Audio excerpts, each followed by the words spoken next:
Hey everybody, OperationZ here, and we're on the story of Abraham, part 9, and we leave off where God tells him he will have an heir that inherits everything that he has and continues the plan to, you know, basically carry forth, being as the patriarch and his predecessor will inherit everything and continue that lineage.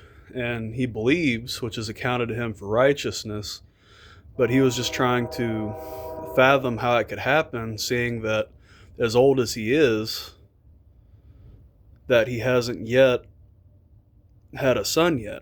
He hasn't yet had a son to inherit it.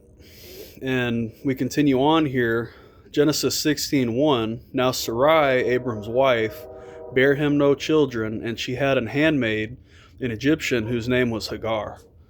So Hagar was Sarai's servant that when she was in Egypt, and she was to be Pharaoh's wife, because they didn't know that it was actually Abraham's wife, that he gave her own servant, to tend to everything that she would need as one of his wives, and so on and so forth. And it was her servant, and her name was Hagar.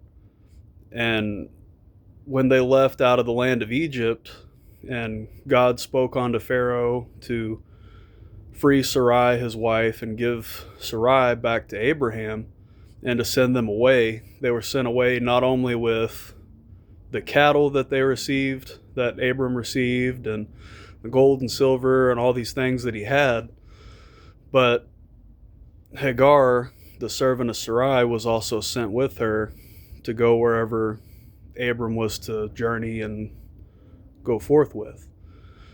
So she has this servant, and then this idea comes to her mind with the situation that they're currently having. In Genesis 16:2, and Sarai said unto Abram, Behold now, the Lord hath restrained me from bearing. I pray thee, go in unto my maid. It may be that I may obtain children by her. And Abram hearkened to the voice of Sarai. So we see that this was Sarai's idea to do this because she was barren and she couldn't have a child like she desired to do. So she gives her handmaid Hagar to basically have a child with Abram. And we see what this ends up causing, and the strife and the issues that end up happening here shortly after this. And we see that it wasn't a good idea, and that they didn't trust and believe in what God had for them, so they tried to make a way on their own to accomplish what God was giving them, which was meant for Abram and Sarai, because they didn't believe enough, like they that they could have, all things are possible with God. This ended up happening, and we see what happens as we go forward.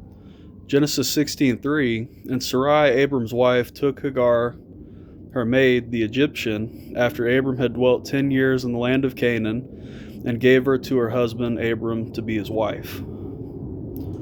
So Hagar becomes Abram's wife, as it says here, and they had this idea that, they can carry on the lineage and the genealogy from Abram this way, and it wasn't what God had planned and what God had intended.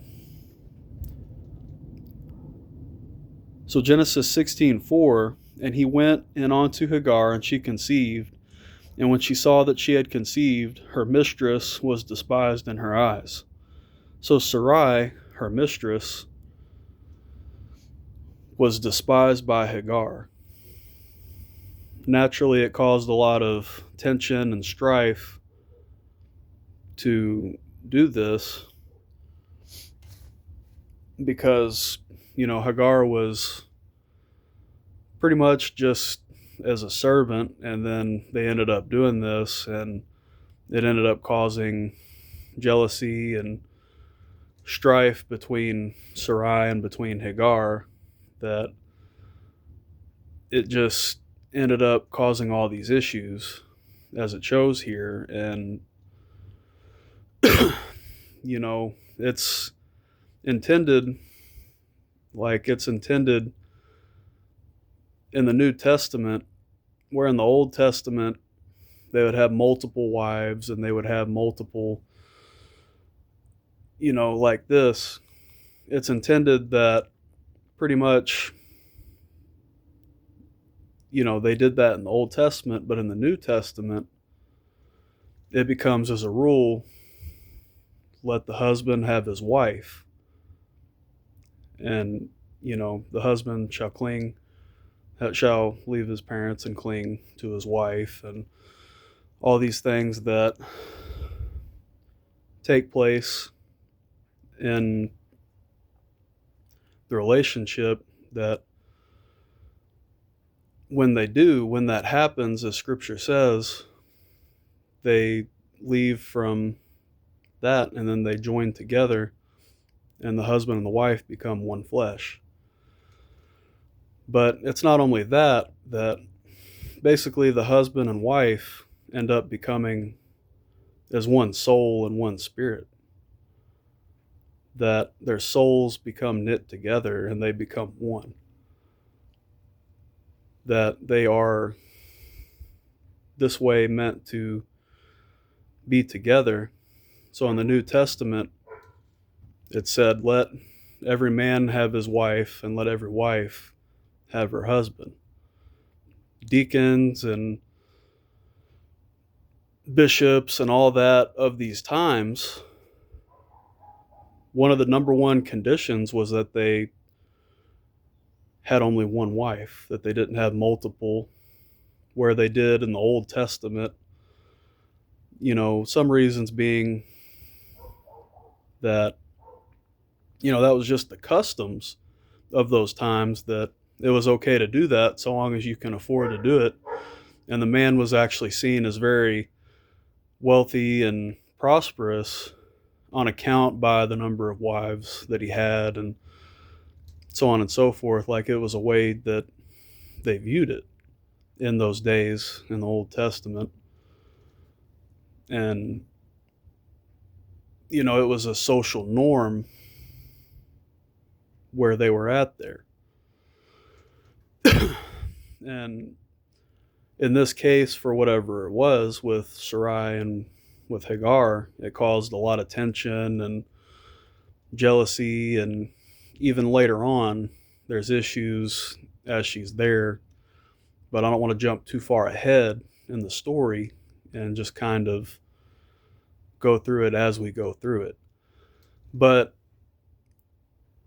basically, that's what ends up coming about with Christianity, which also promotes equality between men and women. And, things start to be different. It's the beginning of that, when that started to take place. And that's one of the things that Christianity brought about. That, in that area of the world and taught in different areas, basically it becomes the social norm.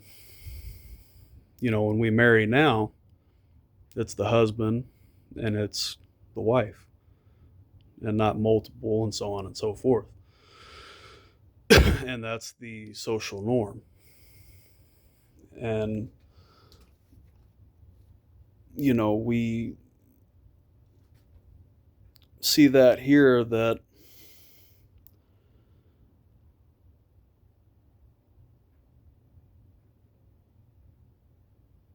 it was a different time and they did that, but we just see all the tension and strife that happens from this.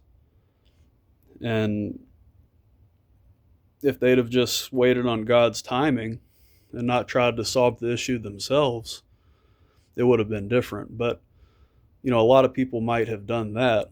That's not saying anything towards them, because a lot of people probably would have done that in those days. And sometimes we do that and we think it's that way.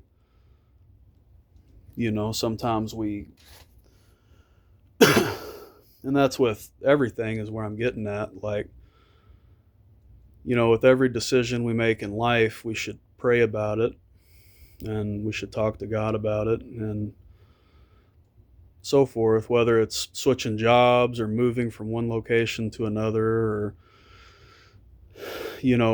wanting that promotion, or, starting just new things in life.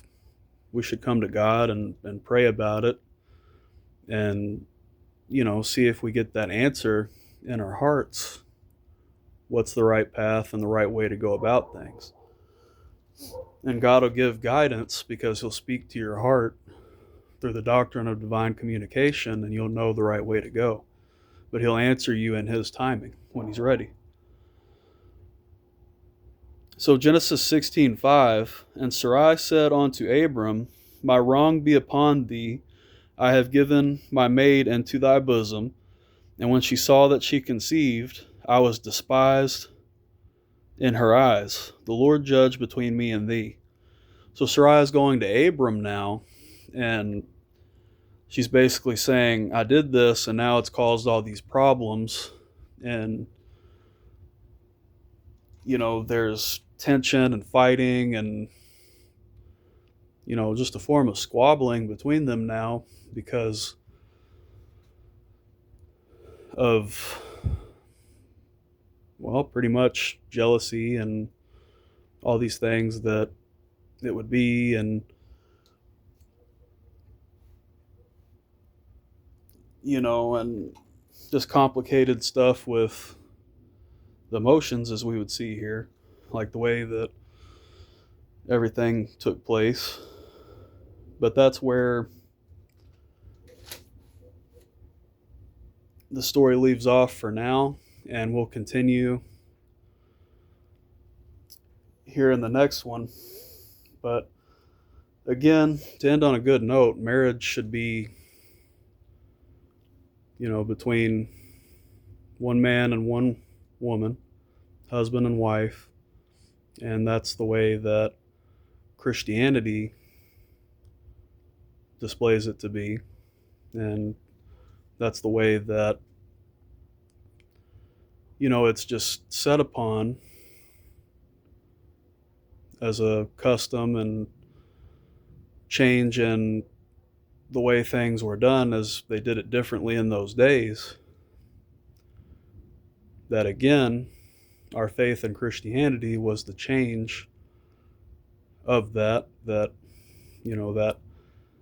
happened. And it's because of our faith. So that's a message for today, and you all have a blessed day.